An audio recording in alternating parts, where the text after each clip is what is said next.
set dressing for Saints Row's story. Regardless, in the end, it all ties back around to my initial thought of the game, that it looks okay.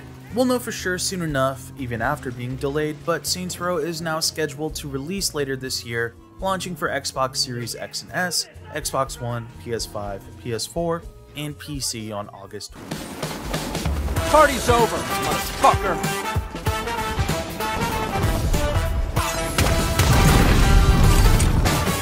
That one had to hurt. Having watched roughly 50 minutes of Saints Row gameplay, I'm encouraged by what I've seen. Volition's reboot of the series looks a lot of fun, filled with the wackiness, carnage and humour you'd expect. It feels comfortably familiar, but with enough new ways to play to make it not just seem like a retread of what's come before, and promises to be a welcome throwback to an era when playful, urban, open-world games were a much... What can I say? The world is full of uninteresting people, and I'm not going to be one of them. The first thing that caught my attention was the huge emphasis placed on customization. Everything from your playable boss, a huge range of vehicles, arsenal of weaponry, and your base can be tailored to your own designs. Car customization in particular looks substantial, with everything from paint jobs to neon underglows available. The character creator is also extensive, giving players the option to create just about anything human-shaped their mind can imagine. You can also completely overhaul the look of your character at any time. Simply open the in-game phone app to perform the most advanced cosmetic surgery known to man. In a weird way, it reminded me of The Sims as you build a library of characters, each with their own backstory you've made up in your head to take control of. However, the setting is less SimCity and more Sin City. The world of Saints Row is a fictional depiction of the American Southwest, and looks colourful and bustling with life. The main city of Santo Ileso, a well-observed riff on Reno, Nevada, is a perfect example of this, as little vignettes play out as you stroll down the street. A band might start playing out of nowhere, or you may even decide to provide the music yourself by pulling out a guitar to entertain or annoy the locals. It's this mix of semi-realistic setting and knowing silliness that made the Saints Row games what they were. Distinct sandboxes where anarchic behaviour is not only encouraged, it's often required. Tonally, Saints Row fits somewhere in between the second and third of the original series. Not quite as dark as 2, but not as off-the-wall bonkers as the third. From the brief conversations I heard in cutscenes and the way the members of your gang spoke to one another, I was getting big Watch Dogs 2 vibes. Something I'm sure will split people, but as a big fan of Ubisoft's San Francisco-based sequel, I found this encouraging.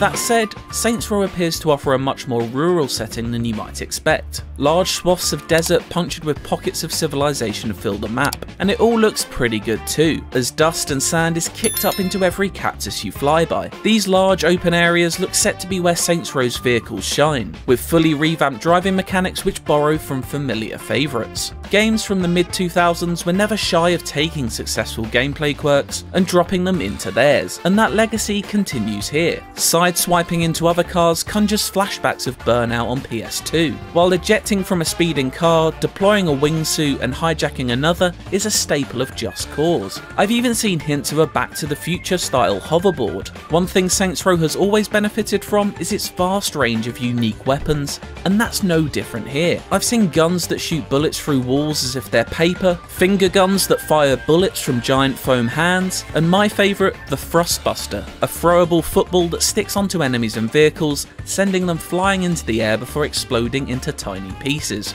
Every weapon, even the more conventional ones, have their own unlockable signature abilities too, such as turning a simple pistol into a quickfire machine pistol with the click of a button. As you'd expect, the action and violence is all very cartoony. It looks fluid too, and finishing off an enemy with their own weapon before diving feet first into a nearby car for a quick escape, then climbing onto the roof to fend off chasers while car surfing, looks very slick. Enemies do look a bit bullet spongy, with some taking several shots in the head to take down, and it's often completely ridiculous, but that's always been part of Saints Row's charm.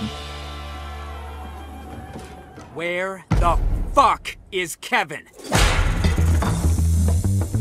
There appears to be a ton to unlock, such as special moves like the Pineapple Express, in which you shove a grenade into an enemy's mouth and launch them at one of their friends, as well as skills and perks that let you tailor your style further. There's real variety in the enemies too, with each rival gang having their own fighting styles, units and mini-bosses. From what I've seen, activities are pretty standard open world fare. Randomly generated discoveries, like blowing the doors off of an armoured van to get the cash inside, provide moments of distraction, plus there are more scripted side missions. Main missions are as you'd expect from an open world of this kind. A lot of car chases, firefights, and the occasional big explosive moment. For example, borrowing a heavily weaponized helicopter to destroy a rival gang's facility before landing on the roof and infiltrating, further increasing your grip on the city. Then there's the modes which abandon story in favour of pure fun. One of these is Mayhem, a mode where you cause as much damage as possible within a set time limit. It's Saints Row in its purest form, and makes no apologies about it. Taking down other gangs looks like it'll take up most of your time in Saints Row though, as you gradually complete missions to increase your influence over the map by fulfilling the 14 separate business ventures available on your war table, each with their own series of objectives. New gameplay mechanics and modes such as Saints Row Classic Insurance Fraud and customization options unlock as you progress through these objectives too. There are also collectibles to find around the world too, some of which can be used to redecorate your church base, further driving home the point of Saints Row being full of character and encouraging you to stamp some of your own character on.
the same run and gun strategy worked for both gangs, despite their members being quite visually different. And to my annoyance, it seems like your character has the unfortunate habit of repeating the same quips in combat over and over.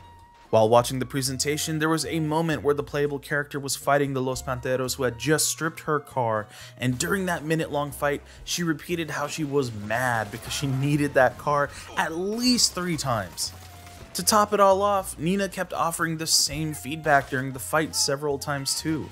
It was like an unwanted throwback to the early 2010s when every action-adventure game did that. I'd forgive such a traditional gameplay loop and outdated features if Saints Row at least did something interesting with its mechanics or mission structure, but the game doesn't seem to substantially build upon any aspect of the series' formula. There are more guns to buy and types of perks to unlock, but combat is still primarily a third-person shooter against bullet-spongy enemies who just sort of rush you without a plan. There are absurd side missions dotting the map, but they all appear to center around blowing stuff up or shooting from the passenger seat of a car while an ally drives you around and talks to you about something. And the brand new means of navigation, like the wingsuit, aren't entirely novel, as they seem to play a lot like the superpowers in Saints Row 4. In the end, this is a game about steadily taking control of a city by increasing your influence throughout several districts, each of which is divided up at the start of the game by the other gangs. You know, just like pretty much every other Saints Row game.